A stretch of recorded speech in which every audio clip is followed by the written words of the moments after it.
Here at Bicton, the Devon School of Agriculture is finally housed in what was formerly the country mansion of Lord Clinton, for generations the resident of the royal family. Every year, towards the end of September, he is being received and welcomed by a warden and the matron. Now he will be taken to meet his fellow students and have a look at his temporary new home. The students must all have had a good grounding in practical farm work and a satisfactory general education. The school grounds surrounding Bicton House, once a deer park, are now attached to the farm, carrying considerable numbers of livestock, milking and beef herds to the tune of 130 head or so, sows and fattening pigs, flocks of sheep and poultry.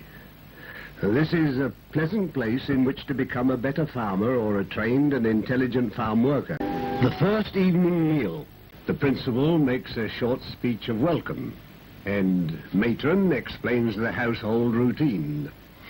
Later in the evening, the students either sit in their very pleasant common room to read or chat, or move off to the games room. For the women, there is also an attractive lounge. The students employ their first morning in a conducted tour of the farm, gardens and poultry section, where from now on they will obtain their practical experience. The map gives us some idea of the extent of the estate, which is in fact far larger than most farms in the district, comprising over 360 acres. Practically all crops of commercial importance are grown.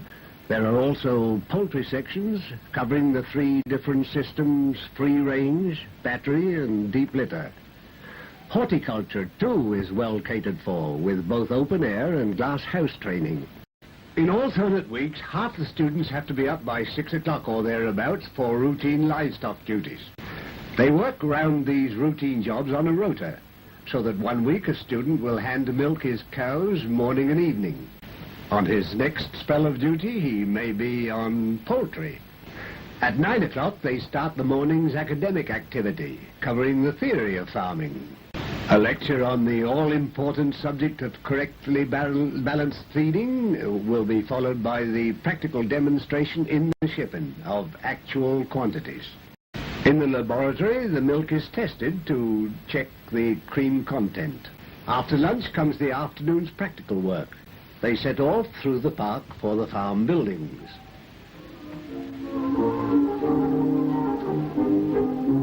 Students are instructed in essential carpentry, such as the construction of farm gates and hurdles and so on. Bicton is also a first-rate potato farm and produces heavy crops. The women are instructed in the crafts which will be their particular concern on the farm. Milk is made into butter or cheese. The men students receive instruction in the use and maintenance of farm machinery.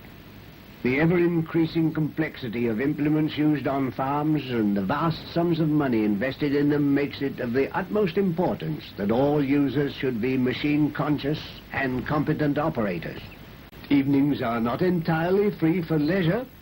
Some time must be set aside for private study. The very active student club arranges many functions.